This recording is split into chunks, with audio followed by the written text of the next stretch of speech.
وإلى أرواح والدينا ومعلمينا وذوي الحقوق علينا أجمعين. شيء لله لنا ولهم الفاتحة. أعوذ بالله من الشيطان الرجيم. بسم الله الرحمن الرحيم. الحمد لله رب العالمين الرحمن الرحيم مالك يوم الدين إياك نعبد وإياك نستعين اهدنا الصراط المستقيم صراط الذين أنعمت عليهم غير المغضوب عليهم ولا الضالين آمين. نويت التعلم والتعليم والتذكر والتذكير والنفع والانتفاع والإفادة واستفادة والحث على التمسك بكتاب الله وسنة رسوله صلى الله عليه وسلم والدعاء إلى الهدى والدلالة إلى الخير ابتغاء مرضاته وقربه وثوابه سبحانه وتعالى. ونويت كما نوى سلفنا الصالح، نويت كما نوى المؤلف. الحمد لله رب العالمين حمدا يوافي نعمه ويكافئ مزيده. يا ربنا لك الحمد كما ينبغي لجلال وجهك وعظيم سلطانك. اللهم صل صلاة كاملة وسلم سلاما تاما على سيدنا محمد الذي تنحل به العقد وتنفرج به الكرب وتقضى به الحوائج وتنال به الروائب وحسن الخواتم ويستسقى الغمام بوجهه الكريم وعلى آله وصحبه في كل لمحة ونفس بعدد كل معلوم لك. وبعد، اللهم أرنا الأشياء كما هي، اللهم أرنا الحق حقا وارزقنا اتباعه وأرنا الباطل باطلا وارزقنا اجتنابه. Alhamdulillah, tamunya kita bersyukur pada Allah Subhanahu wa taala kerana pada malam ini kita dipertemukan oleh Allah Subhanahu wa taala di madrasah ini. Kita mari sembahyang maghrib berjemaah dan seterusnya kita dapat duduk bersama-sama di dalam majlis ilmu, di dalam taman syurga Allah Subhanahu wa taala di atas dunia ini. Alhamdulillah. Rasulullah sallallahu alaihi wasallam menyebut dalam satu hadis, "Idza marartum bi riyadil jannah farta'u," atau kama qala Rasulullah sallallahu alaihi wasallam, apabila kamu melalui taman-taman syurga, maka rebutlah peluang, ragutlah, farta'u tu. Kalau kita ikut kata Syekh Maulana Zakaria Al-Kandahlawi, apabila kamu melalui taman-taman syurga, farta'u. Farta'u ni diumpamakan seperti binatang ternakan jumpa pada rupuk comel.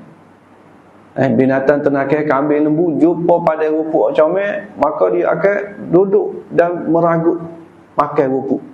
Kalau kita heret pun tak segi sebab dia sedap berada di tempat itu.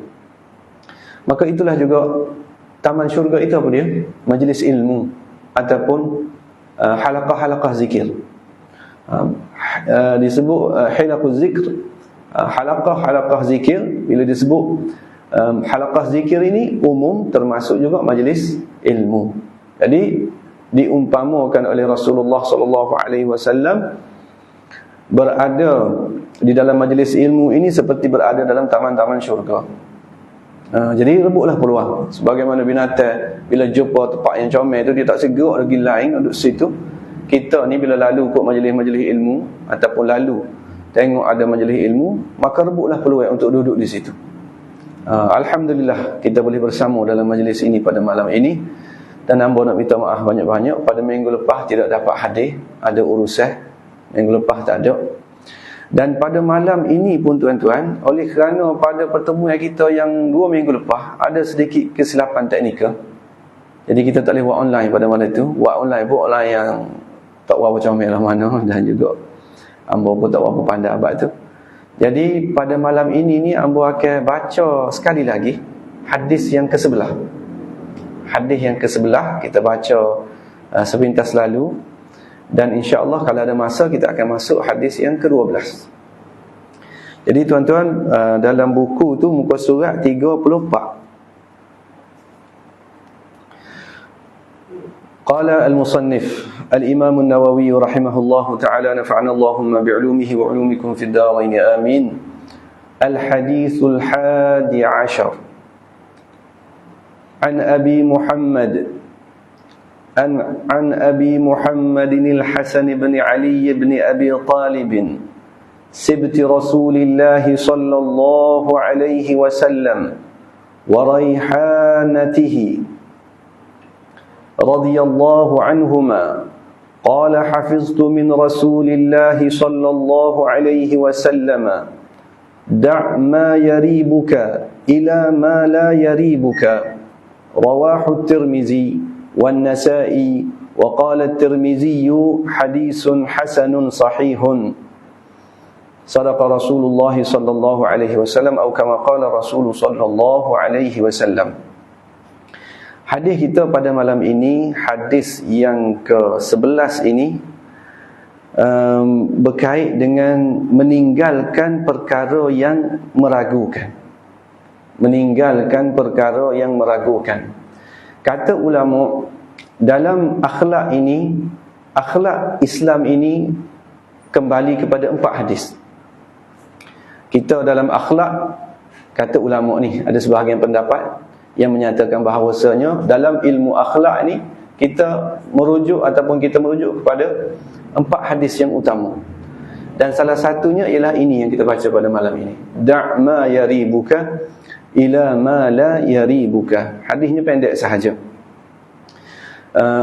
Selain daripada hadis yang kita baca pada malam ini, yang termasuk dalam 4 hadis yang mana ilmu akhlak ini merujuk kepadanya, hadis selepas ini yang kita akan jumpa insya-Allah, min husni islamil mar'i tarkuhu ma la ya'ni.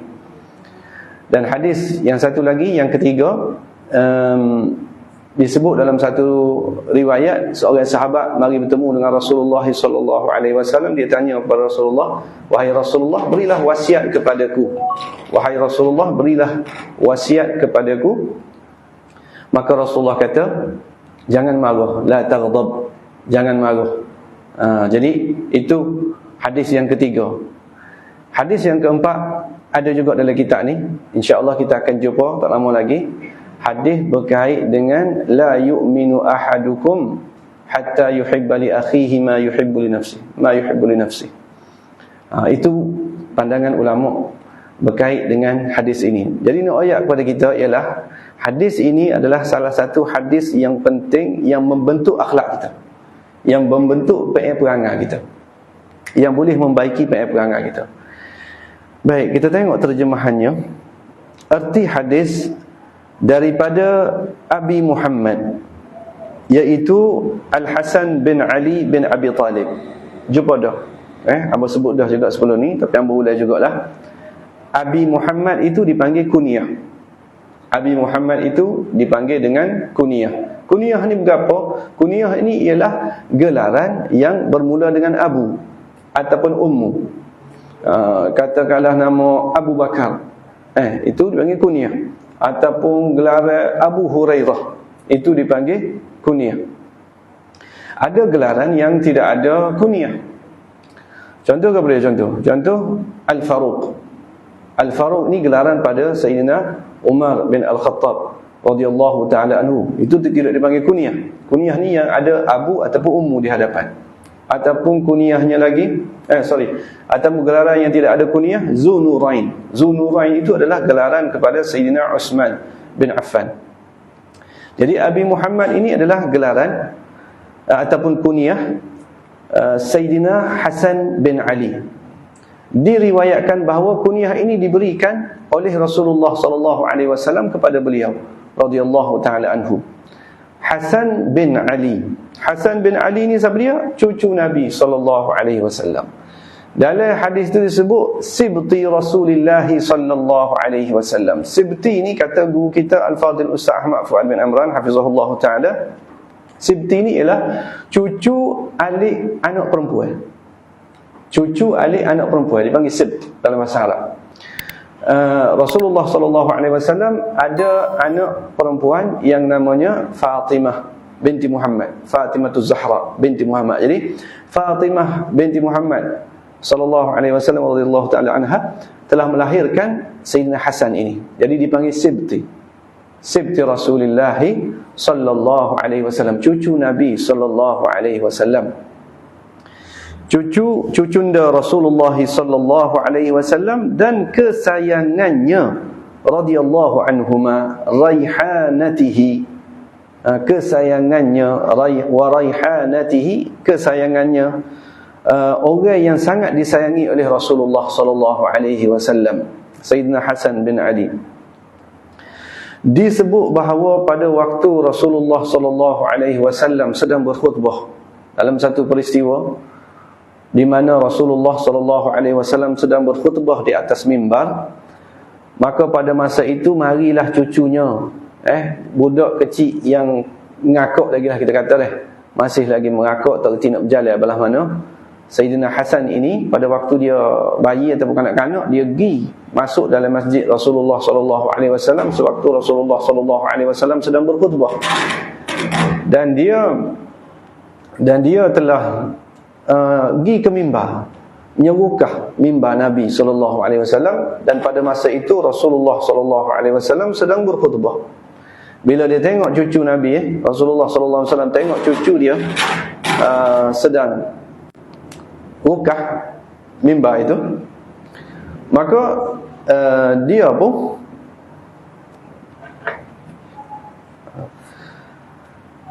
pun sallallahu alaihi wasallam pegang cucu dia ni dan dukung. Pegang cucu saat ni, dukung. Dan dia sebut satu kata-kata yang sangat masyhur. Kata Rasulullah sallallahu alaihi wasallam pada masa itu, dia kata, "Inna ibni hadza sayyidun wa la'alla Allah an yusliha bihi baina fi'atayn 'azimatayn minal mu'minin." Atau kama qala Rasulullah sallallahu alaihi wasallam, sesungguhnya anakku ini, maksudnya cucuku ini adalah sayyid. Sayyid ni maknanya penghulu, ketua. Anak aku ni, cucu aku Hasan ini adalah ketua. Mudah-mudahan Allah Subhanahu wa taala akan mendamaikan dua puak umat Islam yang besar kerana dia. Mudah-mudahan kerana dia dua kumpulan umat Islam yang nak berperang didamaikan oleh beliau. Ni kata Rasulullah sallallahu alaihi wasallam kepada Sayyidina Hasan, disaksikan oleh sahabat. Sahabat hok dengar, hok duduk dekat dalam masjid pada masa itu, hok dengar khutbah Nabi sallallahu alaihi wasallam, dengar kata-kata itu. Dan kata-kata itu terbukti betul. Apa yang disebut oleh Rasulullah sallallahu alaihi wasallam ini terbukti betul apabila Sayyidina Hasan bin Ali ini menyelamatkan umat Islam daripada berperang. Jadi apa yang berlaku selepas kewafatan ayahnya Sayyidina Ali bin Abi Talib, Hasan bin Ali, ayah ni Ali bin Abi Talib, Sayyidina Ali bin Abi Talib. Sayyidina Ali bin Abi Talib adalah khalifah Khulafa' Ar-Rasyidin yang keempat. Khulafa' Ar-Rasyidin yang keempat. Pada masa pemerintahan Sayyidina Ali bin Abi Talib ni adalah berlaku pergolakan di kalangan umat Islam pada masa itu, bergolak dan berlaku peperangan di kalangan umat Islam. Berlaku perang Siffin, berlaku perang Jamal pada waktu pemerintahan Sayyidina Ali bin Abi Talib. Panjanglah ceritanya, kita ringkaskan. Akhirnya Sayyidina Ali bin Abi Talib ini mati syahid, dibunuh. Dibunuh oleh seorang Khawarij, namanya apa Allahumma salli wa sallim wa barik ala Sayyidina Muhammad, namanya Abdul Rahman bin Muljam, tak silap, telah membunuh Sayyidina Ali bin Abi Talib. Baik, selepas kewafatan Sayyidina Ali bin Abi Talib ini, umat Islam melantik Sayyidina Hasan untuk ganti ayah dia. Umat Islam melantik Sayyidina Hasan untuk ganti ayahnya Sayyidina Ali bin Abi Talib. Dan dalam masa yang sama, pada masa itu ada seorang lagi sahabat yang berpengaruh pada masa itu, iaitu Sayyidina Muawiyah bin Abi Sufyan. Sayyidina Muawiyah pun masa itu pun sangat berpengaruh dan ramai pengikut. Dan di antara dua kumpulan ini hampir-hampir berlaku perang sekali lagi. Sebab dua orang kan, dua pemimpin kan, mana boleh. Jadi oleh kerana dua orang yang sangat berpengaruh pada masa itu, hampir-hampir dua kumpulan ini nak perang. Sebab mengikut ulama, pengikut Sayyidina Hasan ini lebih 40,000 orang berbai'ah untuk berperang bersama dengan Sayyidina Hasan bin Ali ni. 40,000 orang ramai. Dan ahli Sayyidina Muawiyah pun ramai juga. Dan bila berlaku suasana itu, di situ Sayyidina Hasan pun wayak kepada Sayyidina Muawiyah. Dia kata, pemerintahan ini aku suruh kepada kamu. Pemerintahan ini aku suruh kepada kamu. Kenapa disuruh? Takut berlaku pertumpahan darah umat Islam. Kalau aku tidak suruh kepadamu, maka akan berperang. Dan bila perang, ramai akan mati. Jadi bagi mengelakkan perkara itu berlaku, diserahkan pemerintahan kepada Sayyidina Muawiyah bin Abi Sufyan. Dan betul sungguhlah apa yang disebut oleh Rasulullah SAW, anakku ini ialah Sayyid, dia akan mendamaikan dua puak yang besar di kalangan umat Islam. Dan kita sebut dah juga sebelum ni bahawasanya Sayyidina Hasan bin Ali ini meninggal dunianya mati diracun. Diracun ini ambil daripada kitab Usudul Ghabah pun sebut, dan juga dalam kitab, tak silap hamba, kitab Fathul Mubin pun sebut. Syarah bagi Al-Arba'in An-Nawawi ni salah satunya Fathul Mubin, dia juga sebut bahawa Sayyidina Hasan ini meninggal dunianya kerana diracun. Baik, jadi hadis kita, katanya Sayyidina Hasan bin Ali radhiyallahu anhuma, ia berkata, aku telah menghafaz daripada Rasulullah sallallahu alaihi wasallam. Aku telah hafal daripada Nabi SAW, sabdanya, tinggallah barang yang meragukan. Barang yang meragu-ragu, tinggalkan ia. Katakanlah kita ni duduk papuh, boleh buat ke tak boleh buat ni, halal ke haram, berdosa ke tak. Jadi kata Rasulullah SAW kepada Sayyidina Hasan, tinggalkan benda yang meragukan. Adakah hadis ini hanya kepada Sayyidina Hasan bin Ali saja? Tak, kepada kita semua. Kita pun pada hari ini, kalau dah jumpa benda yang meragukan kita, boleh makan ke tak boleh makan begini, boleh royak ke tak boleh royak, main meragu-ragukan ataupun benda ni kita rasa samar, maka tinggalkan benda yang meragukan anda kepada apa-apa yang tidak meragukan anda. Maksudnya apa? Mu buat benda yang mu yakin halal. Mu buat benda yang mu yakin halal. Adapun benda yang mu rasa tak tahulah boleh buat ke tak boleh buat, boleh buat ke tak boleh buat, kalau begitu baik tak usah buat. Tinggalkan. Hadis ni baca mudah, hafal pun mudah, nak buat payah. Hafal mudah kalau tu saja enggak hafal. Da' ma yaribuka ila ma la yaribuka. Da' ma yaribuka ila ma la yaribuka. Rasulullah sebut berapa perkataan ni? 1 2 3 1 2 3 4 5 6 7 8 9 masalah. 9 perkataan. Hanya 9 perkataan sahaja, tapi kita nak amal, ya Allah, susahnya. Sebab dalam kehidupan kita di akhir zaman ni terlalu banyak benda yang meragukan. Jadi kalaulah kita nak beramal dengan hadis ini, tinggal barang yang meragukan kita, buat benda yang tidak meragukan. Allahumma salli wa sallim wa barik ala Sayyidina Muhammad. Dalam satu riwayat yang lain disebut bahawasanya hadis ini Rasulullah kata kepada Sayyidina Hasan ini ada cerita sebenarnya. Ada cerita yang berlaku. Diriwayatkan bahawa Sayyidina Hasan bin Ali ini ambil buah kurma yang orang beri sedekah. Maka buah kurma ini diambil oleh Sayyidina Hasan ini, cucu Nabi ini, dan dimasukkan dalam mulut nak makan. Maka Rasulullah SAW tengok benda tu, dan Rasulullah ambil hak dalam mulut itu, suruh buat. Apa yang buat?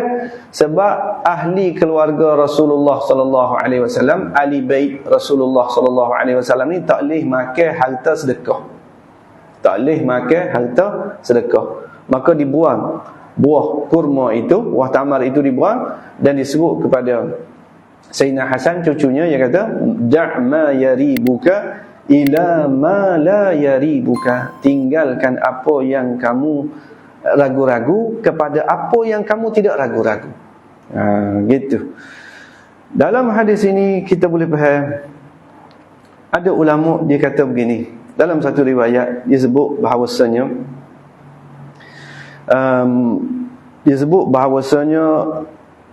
Rasulullah sallallahu alaihi wasallam, ada orang tanya Nabi kita sallallahu alaihi wasallam, bagaimana kita nak tahu bahawa benda ni meragukan ataupun tidak meragukan? Dalam satu riwayat disebut ada seorang lelaki kata, bila Rasulullah kata da' ma yaribuka ila ma la yaribuka, maka ditanya, wa kaifa li bil ilmi bizalika, bagaimana saya nak tahu benda tu meragukan saya ataupun tidak? Maka kata Rasulullah sallallahu alaihi wasallam, iza aradta amran fadha' yadaka ala sadrik fa innal qalb yattaribu lil haram. Kamu letak tangan kamu di dada, ni isyarat sahaja dah, bukan kata kena buat betul-betul tak. Letak tangan kamu di dada, sesungguhnya hati ni dia akan rasa gundah gulana bila nak buat benda haram. Hati orang mukmin ini bila dia berdepan dengan benda yang haram, maka dia akan rasa sebab salah. Boleh ke tak? Boleh ke tak? Dia akan jadi gitu. Dan hati orang mukmin wa yaskunil halal. Hati orang mukmin ni bila benda yang halal, dia akan rasa tenang. Dia akan rasa tenang bila dia berdepan dengan benda yang halal. Adapun benda yang haram, maka dia akan rasa sebuah salah, rasa ragu-ragu, rasa berdebar begitu. Baik, jadi kata guru kami juga, perkara ini kena tengok juga. Tengok lagu mana?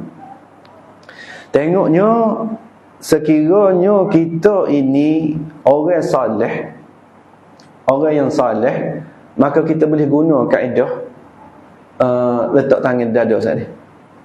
Letak tangan dada ni maksudnya bila benda tu benda yang haram, maka kita akan rasa debar. Sebab kita ni orang yang tak biasa buat benda haram, dia akan mari debar. Adapun kalau kita ni orang yang memang hari-hari dia buat benda haram, tiap-tiap hari dia buat benda-benda haram, marilah gajah rimah pun tak ada rasa berdebar, biasa.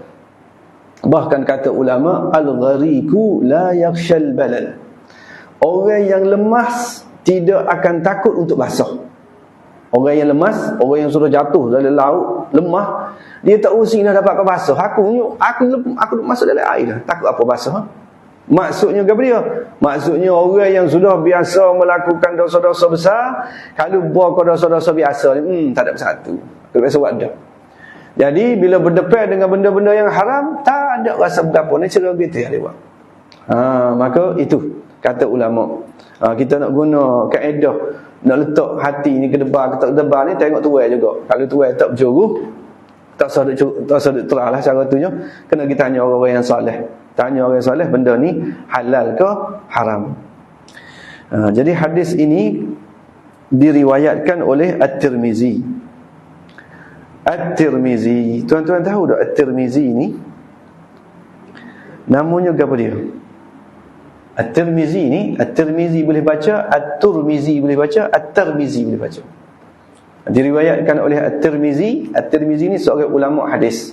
Namanya apa? Muhammad bin Isa bin Saurah. Itu Al-Imam At-Tirmizi. Wan Nasa'i, dan Imam An-Nasa'i. Imam An-Nasa'i adalah seorang ulama hadis juga. Nama asalnya ialah Ahmad bin Shu'aib bin An-Nasa'i Al-Khurasani. Diriwayatkan oleh dua orang ulama yang besar. Dan kata Al-Imam At-Tirmizi, hadis ini ialah hadis hasan sahih. Kesimpulan hadis, dilarang memakan harta syubhah. Dilarang memakan harta syubhah. Kita jumpa dah hadis sebelum ni, bahawasanya Rasulullah sallallahu alaihi wasallam sebut, bahawasanya benda yang halal itu jelas, benda yang haram itu jelas, dan di antaranya ada barang yang syubhah. Maka barang yang syubhah ni kata Rasulullah, tinggalkan. Siapa yang tinggalkan, maka dia jaga agama dia dan jaga maruah dia. Samalah juga dengan hadis ini, dilarang memakan harta yang syubhah. Yang kedua, hendaklah ditinggalkan segala pekerjaan yang mendatangkan keraguan. Kalau barang yang kita ragu-ragu, baik kita tinggalkan. Sebab hati orang mukmin memang dia akan rasa gedebah bila berdepan dengan benda yang haram. Hati orang mukmin. Tapi hati orang yang berdosa ni biasa ya berdepan dengan benda yang haram pun. Yang ketiga, pilihlah perkara yang tidak merasa ragu-ragu. Maksudnya tinggal benda yang ragu-ragu, tinggal benda yang ragu-ragu, pilih benda yang tidak ragu-ragu, maknanya yang diyakini halal. Yang keempat, perasaan syak atau ragu-ragu adalah sifat yang tidak baik. Perasaan syak dan ragu-ragu itu adalah petanda ataupun petanda benda itu tak molek dan menunjukkan bahawa sifat itu sifat yang tidak baik. Syok dan ragu-ragu. Situ tuan-tuan. Hadis ni kita belajar dah pada minggu lepas sebenarnya. Dan kita ada lagi masa dia. Kita masuk hadis lagi. Boleh? Berapa minit? Mau baca dengan 10 minit? Boleh 10 minit. Dia hadis pendek kot. Hadis yang seterusnya, hadis yang ke-12. Al-hadisus sani asyar. Hadis yang ke-12. قال عن أبي هريرة رضي الله عنه قال رسول الله صلى الله عليه وسلم من حسن إسلام المرء تركه ما لا يعنيه حديث حسن رواه الترمذي وغيره هكذا. Hadis kita pada malam ini, hadis kita yang seterusnya berkait dengan akhlak juga. Berkait dengan akhlak juga. Kita tengok terjemahannya. Erti hadis daripada Sayyidina Abu Hurairah radhiyallahu ta'ala anhu. Abu Hurairah ni kita biasa jumpa banyak kali dah. Namanya Abdul Rahman bin Sakhar Ad-Dusi, sahabat Nabi SAW. Dan kata Sayyidina Abu Hurairah radhiyallahu ta'ala anhu, ia berkata, Rasulullah sallallahu alaihi wasallam telah bersabda, salah satu daripada keelokan seseorang itu ialah meninggalkan sesuatu yang tidak mendatangkan faedah kepadanya. Min husni islamil mar'i. Lafaz asal kata Rasulullah sallallahu alaihi wasallam, min husni islamil mar'i tarkuhu ma la ya'nihi, dan diterjemahkan salah satu daripada keelokan seseorang itu ialah meninggalkan sesuatu yang tidak mendatangkan faedah kepadanya. Keelokan ni rasanya dijatuh sikit tu, keelokan Islam. Baik, dalam hadis ini kata ulama, ada seorang ulama dia sebut, aku cuba beramal dengan hadis ini selama 40 tahun tapi tidak mampu untuk beramal. Hadis ini, hadis yang ringkas juga, min husni islamil mar'i tarkuhu ma la ya'ni. Tetapi walaupun mudah, nak beramal ni susah. Hadis hasan diriwayatkan oleh At-Tirmizi dan orang yang lain. Beginilah lafaz yang diriwayatkan oleh orang lain pun lebih kurang ni juga, min husni islamil mar'i. Okey. Baik, apa maksud hadis ni? Maksud hadis ni ialah apabila seseorang itu nak mengelokkan agama dia, maka dia tinggalkan benda yang tidak layak bagi dia. Benda yang dia rasa tidak penting bagi dia, tinggalkan dia. Apakah benda yang perlu kita tinggalkan, tuan-tuan? Apakah benda yang perlu kita tinggalkan? Kata guru kami Al-Fadhil Ustaz Ahmad Fuad bin Amran hafizahullah ta'ala, benda yang ditinggalkan oleh orang Islam ini berbeza mengikut makam ataupun level itu.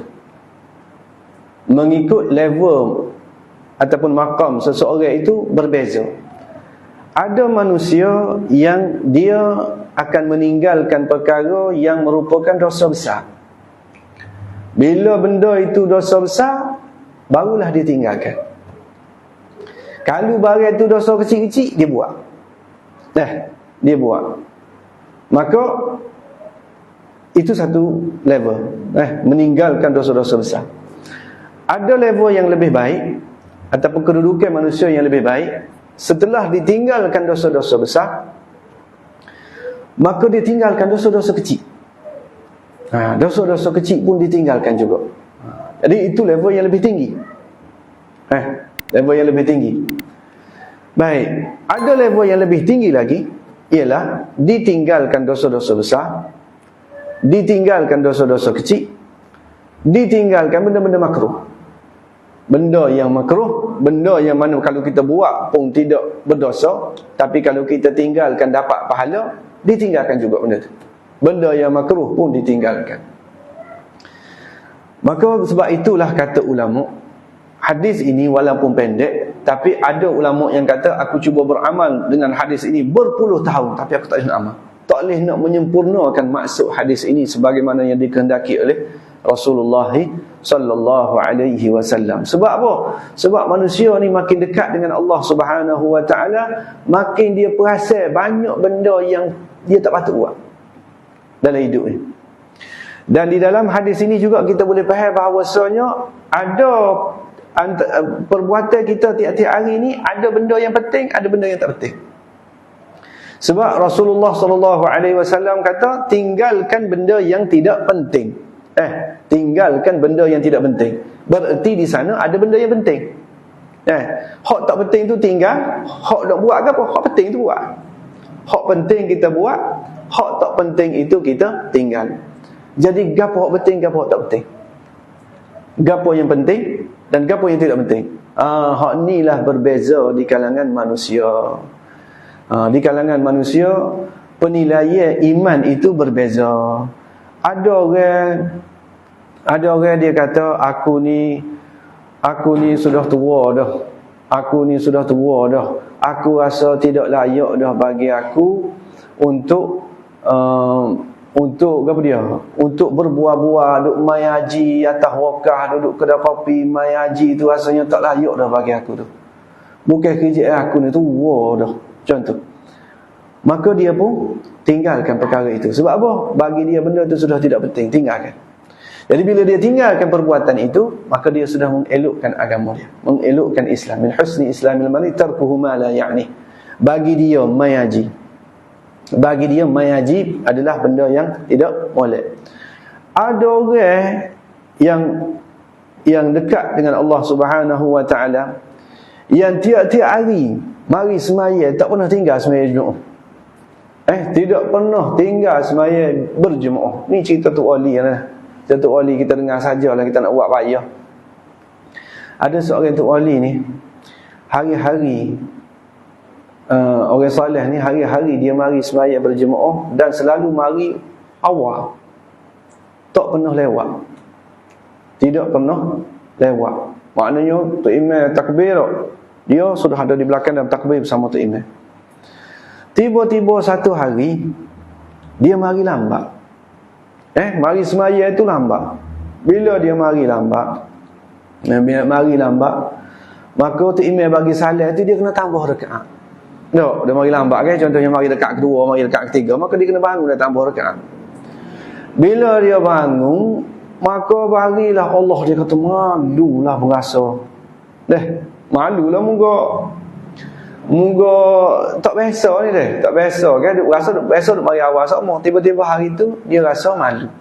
Malu apa? Malu sebab orang akan tengok dia mari lambat.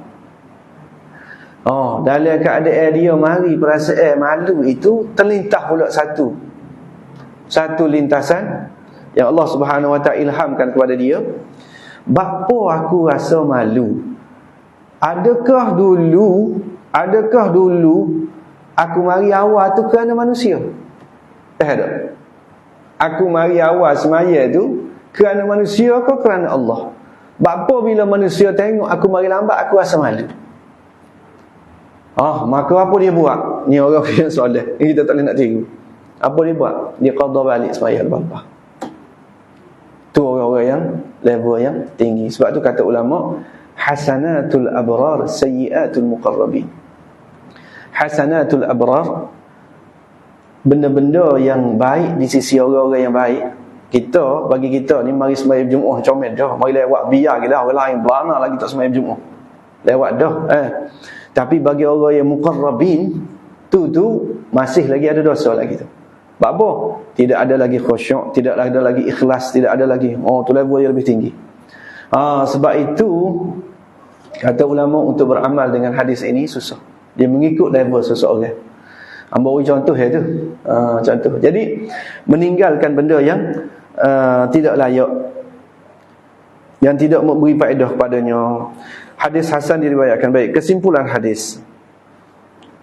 Kesimpulan hadis, dilarang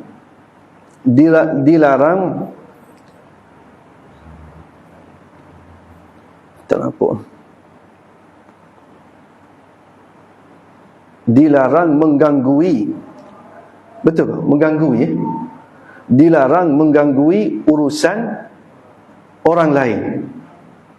Allahumma salli wa sallim wa barik ala sayyidina Muhammad. Dilarang menggangui urusan orang lain. Tubik ke mana ni? Kesimpulannya, dilarang menggangui urusan orang lain. InsyaAllah mau kena tengok balik ni. Tubik daripada mana? Min husni islamil mar'i tarkuhu ma la ya'ni. Gini. Antara benda yang kita patut tinggalkan, benda yang tidak penting bagi kita, antaranya ialah kita berkecek tentang orang lain. Kecek pasal orang lain, mengupak, memfitnah, berapa subuh, itu adalah perkara yang sepatutnya kita tinggalkan. Bila kita tinggalkan benda-benda itu, maka bererti kita telah mengelokkan Islam yang ada pada diri kita. Jadi kesimpulan daripada hadis ini, dilarang menggangui urusan orang lain. Baik, yang kedua, menggangui urusan orang lain adalah tercela. Sebab saat ini juga, menggangui urusan orang lain adalah tercela. Dan yang ketiga, tinggalkan perkara-perkara yang tidak berfaedah. Benda-benda yang tidak berfaedah, maka tinggalkan ia. Yang keempat, Islam menggalakkan umatnya mengerjakan perkara-perkara yang berfaedah.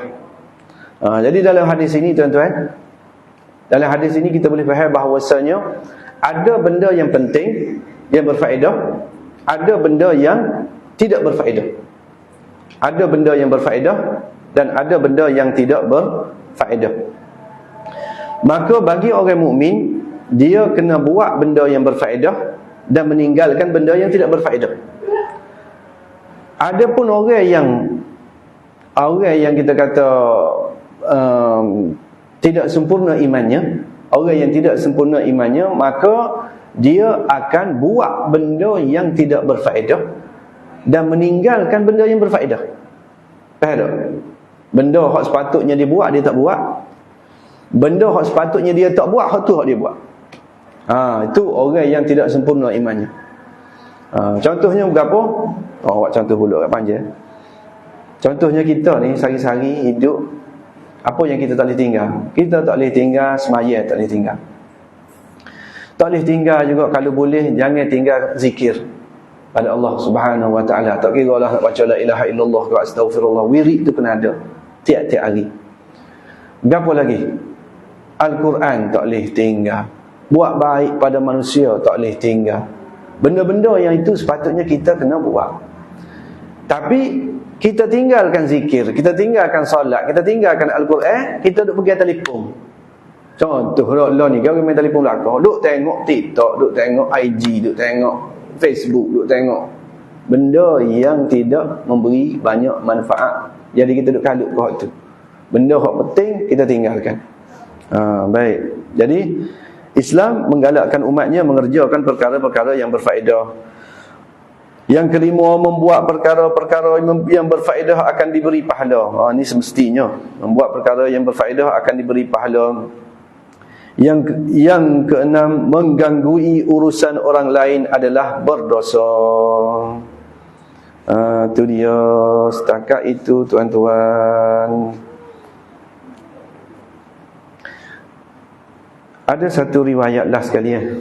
Ada satu riwayat disebut oleh Al-Imam At-Tirmizi dalam satu peristiwa pada zaman Rasulullah sallallahu alaihi wasallam.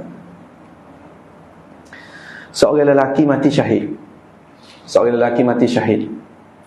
Bila mati syahid, maka berkatalah sahabat-sahabat yang lain, absyir bil jannah, berilah berita gembira, bergembiralah dia akan mendapat syurga. Sebab apa? Sebab dia telah mati syahid. Faqala sallallahu alaihi wasallam, maka Rasulullah sallallahu alaihi wasallam, awala tadri, Rasulullah pun kata, mun tahu mana dia masuk syurga. Sedangkan Rasulullah dalam Al-Quran memang sebut ganjaran untuk orang-orang yang mati syahid ini adalah syurga. Syurga. Tapi dalam hadis ini dia sebut tahu mana. Fala'allahu takallama bima la ya'nihi. Boleh jadi dia bercakap perkara yang tidak sepatutnya dia bercakap, perkara yang tidak bermanfaat. Boleh jadi dia ada kata kat orang, boleh jadi dia ada mengupak kat orang, boleh jadi dia ada fitnah kat orang. Jadi hutang dia dengan manusia ini menyebabkan tertahan dia daripada masuk syurga, walaupun dia sudah mati syahid. Jadi berkecek benda yang tidak bermanfaat ni sebenarnya berbahaya. Sebab orang yang mati syahid pun Rasulullah sallallahu alaihi wasallam kata, fana'allahu takallama bima la ya'nihi atau bakhila bima la yughnihi, ataupun dia ni bakhil terhadap sesuatu yang tidak mengkayakan dia, ataupun dia ni kedekut daripada memberi sedekah. Jadi benda-benda ini menahan dia daripada masuk syurga. Dan dalam satu riwayat yang lain dia kata, aksarun nasa zunuban aksaruhum kalaman fima la ya'nihi. Orang manusia yang paling banyak dosa ialah manusia yang paling banyak bercakap benda yang tak faedah. Manusia yang paling banyak dosa ialah manusia yang paling banyak bercakap benda yang tidak berfaedah. La ya'ni, benda yang tidak ada manfaat, yang tidak penting tu. Kacak. Jadi oleh kerana banyak bercakap, maka banyak silap. Bila banyak silap, maka banyaklah dosa. Bila banyak dosa, akan membawa dia kena neraka. Wal'iyazubillah. Cukuplah setakat itu pada malam ini. Dua hadis ni baca senang, hafal pun mudah, nak beramal susah. Mudah-mudahan memberi pengajaran kepada diri hamba dan juga kepada tuan-tuan. Aqulu qawli hadza wa astaghfirullah li wa lakum. Assalamualaikum warahmatullahi wabarakatuh. Sallallahu rabbuna ala nuril mubin Ahmad al-Mustafa سيد المرسلين